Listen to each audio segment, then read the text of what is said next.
We have some major breaking news. It has announced that NASCAR has officially updated the rule in regards to race manipulation. What's going on, guys? It's Daniel, and welcome back to our video. As I just said a second ago, we got some pretty massive and major breaking news. It has been announced that NASCAR has officially updated the rule in regards to penalties for OEMs in regards to race manipulation. As reported by Bob Pockrass and many reporters in the industry, NASCAR has updated the race manipulation rule, wording to be a little more definitive on what it considers illegal. Here's what was updated today. Any member who attempts to improperly influence the outcome of the event or encourages, persuades, or induces others to do so shall be subject to penalties as specified outlined in Sections 10, violations and disciplinary action. Prohibited actions included but are not limited to intentional planning or conduct that prioritize objectives other than achieving the best possible competitive result for the team.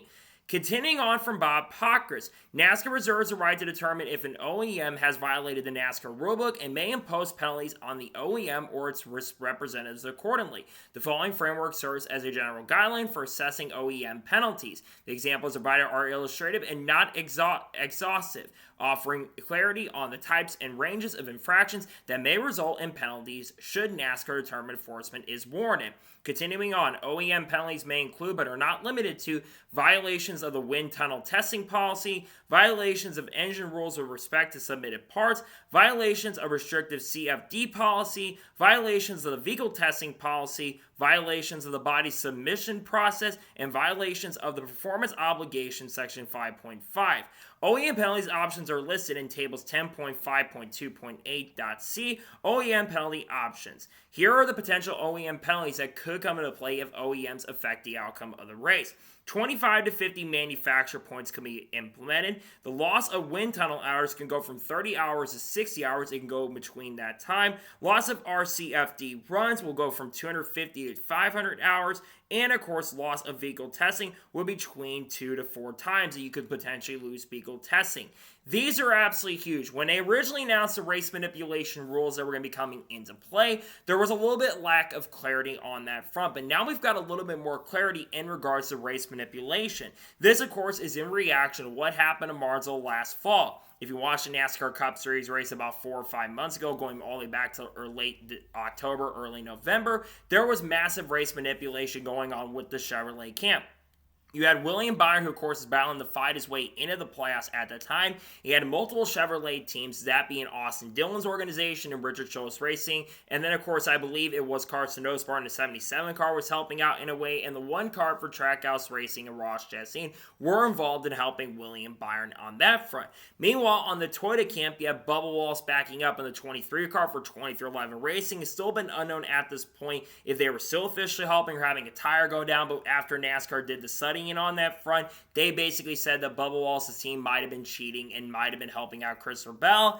And then, of course, Christopher Bell basically rode the wall and got eliminated from the Championship 4. After originally getting across the line for the Championship 4, he was able to, unfortunately, and was sadly not able to keep a spot in the Championship 4 because of the race manipulation. NASCAR, we could tell, was very pissed off and really, really frustrated to the point where they're even discussing making changes to the playoffs for this time around, but they're probably going to have to wait till 2026 for that to come around. Now, do I think that these new rules coming in for race manipulation are fully going to help all around? I don't think so. I think it's going to be actions speak louder than words. If we have the ruling right, and we know that NASCAR can go ahead and enforce the ruling. The big thing for me is that if we do see any sort of race manipulation, it does come into play, will NASCAR go ahead and enforce it? To be honest, I really don't know. We've seen a lot of times before. We all go back to Spingate in 2013. That's when the 100% rule came into effect in 2014 because of what happened in Spingate between Michael Waltrip Racing, Clint Boyer, Mark Truex Jr., all those people involved in that front, Ty Norris, everybody that was involved in that situation, Brett Griffin as well. And they brought in the 100% rule in 2014 because of that going on.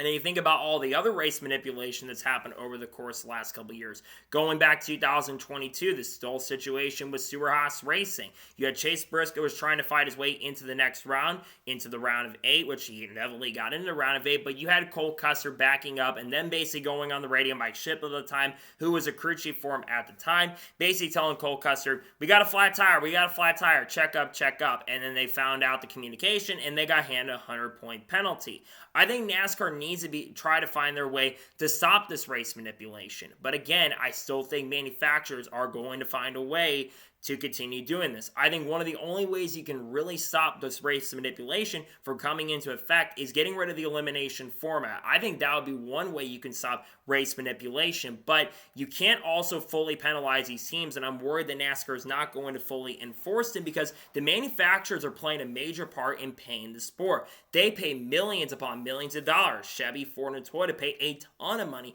especially when it comes to testing and all that stuff. NASCAR cannot afford to lose another manufacturer here. I know they've been talking about bringing Honda and Hyundai into the sport, but that still has not gone forward at this time. And until we get a new manufacturer in the sport, which NASCAR, they want to have 2 or 3 new manufacturers come in, I don't know if NASCAR is going to fully enforce these penalties. Well, I think it's good that they're going ahead and updating the rulebook because, again, we know that NASCAR was very, very frustrated and pissed off about the situation. Shouldn't have taken them 3 days to enforce something like that. They should have had it on the night so we weren't talking about it, and they waited 30 minutes just to make one call. I think that they definitely needed to get that done a little bit sooner than they ended up doing, but it is what it is. I really hope going forward that we do see these manufacturers go ahead and stop the race manipulation side of things. I know people were accusing Kyle Larson, I think it was at Talladega, for race manipulation. I don't think that was the case at all where he was doing race manipulation. He was just backing off a little bit and getting a huge run at Keselowski at the end of the day to try to not help William Byron win. I think at the end of the day, when it comes to this race manipulation stuff, I think it is certainly interesting, right? I think NASCAR obviously doesn't want to have something like that or any more incidents like we saw last year happen again at Martinsville. Because we all forget how great that race was. Chase Elliott, Ryan Blaney put on a really good show at the end. Kyle Larson was up front in that race, but unfortunately got overshadowed by what happened behind him between the Chevys and the Toyotas. And I think a lot of fans are disappointed on the outcome of that. So nonetheless, it's going to be interesting to see how NASCAR kind of takes everything into effect and takes everything into account in regards to the race manipulation side of things. I think it will all go into effect for all 3 series as well. And I do think that the race manipulation stuff, I hope it does come to an end. I'm tired of manufacturers getting involved with everything at this point. They've done it with super speedways and won't let drivers fully race and help their teammate. We saw how pissed off Chevrolet got at Parker Retzlaff last year for helping Harrison Burton, despite the fact he was never even in the competition meetings, and Kyle Busch even defended Parker Retzlaff on that front. So I really hope this race manipulation between the manufacturers kind of comes to an end, and we can move on from the situation and continue trying to make the sport a better place. But obviously, I don't think that's going to happen. I still think race manipulation in a lot of different areas is going to continue on. I think you will see something like this come up. I think NASCAR is going to be put under a microscope and a lot of pressure to make a decision on that front. And I'm not truly sure if NASCAR is going to do that, to be honest with you. So, that is going to be today's special breaking news report on NASCAR updating the rules on race manipulation. I want to thank you guys for watching. Please subscribe to the channel, notifications on, so if I win a video, it does go live on my channel. Follow me on Twitter, Facebook, and Instagram, and support me on Patreon as well. Let's go below that and comment your thoughts below on today's episode. You think NASCAR is going to go ahead and enforce these rules in regards to the race manipulation, or you think NASCAR will not go ahead and do anything about it? Let me know your thoughts in the comments below.